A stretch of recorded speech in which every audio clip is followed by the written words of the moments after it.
ఉపనిషత్తులు, బ్రహ్మసూత్రాలు, భగవద్గీత మూడింటిని ప్రస్థానత్రయం అంటారు. ఇదే శాస్త్రం అన్నారు. శాస్త్రం అంటే ఏంటి? సైన్స్. సైన్స్ అంటే ఏంటి ఇంకా చెప్పాలంటే జ్ఞానం.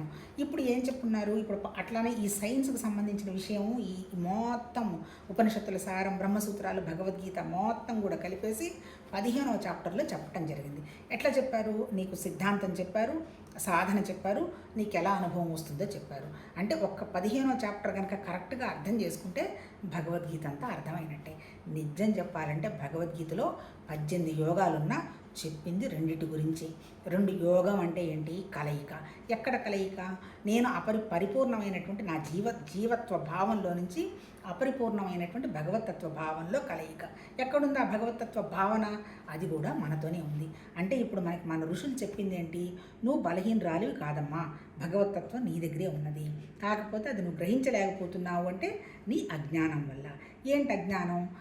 నేను, నా శరీరం, నా ప్రాణం, నా మనసు, నా బంధువులు, నా వస్తువులు తప్ప వీటిని దాటి నువ్వు ఆలోచించలేకపోతున్నావు. వీటిని ఆలోచించి వీటిని కనుక్కోవాలంటే ఏంటి?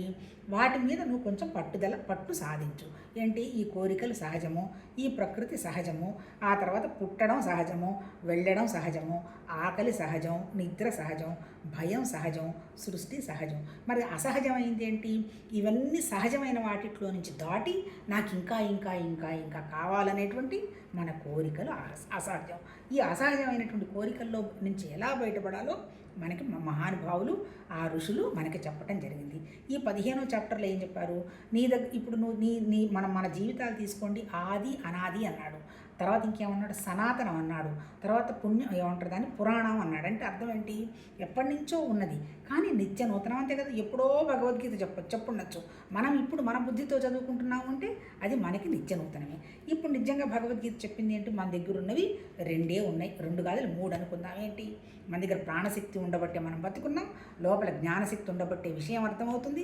ఈ 2 ఆనందంగా ఉందామని మన శరీరం ఉంది. అంతకంటే ఇంకేమీ లేదు. ఇప్పుడు నీకు భగవద్గీతలో ఏం చెప్పాడు? 15వ చాప్టర్లో క్షరుడు, అక్షరుడు, పురుషోత్తముడు అన్నాడు. క్షరుడు అంటే ఎవరు? క్షణక్షణం మారేవాళ్ళు క్షరుడు. ఎవరు అక్షరుడు? మనమే. మనం అంటే ప్రకృతి.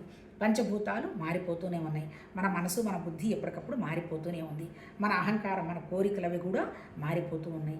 మరి అక్షరుడు ఎవరు? అక్షరుడు అంటే లోపల ఉన్నటువంటి మన జ్ఞానం, మన మనసు, మన ఆలోచనలు. అవి నిరాకారమేగా. అవి మారిపోతూనే ఉన్నాయి. కానీ వాటికి రూపనామాలు లేవు కదా. వాటికి దెబ్బలు తగిలేవి, వ్యవహారం ఏమీ లేదుగా. ఉన్నదంతా ఎవరికి? ప్రకృతికే ఉంది. మూడవది ఎవరు? క్షరుడు, అక్షరుడు, పురుషోత్తముడు. పురుషోత్తముడు అంటే ఉత్తమమైనటువంటి పరమాత్మ తత్వం.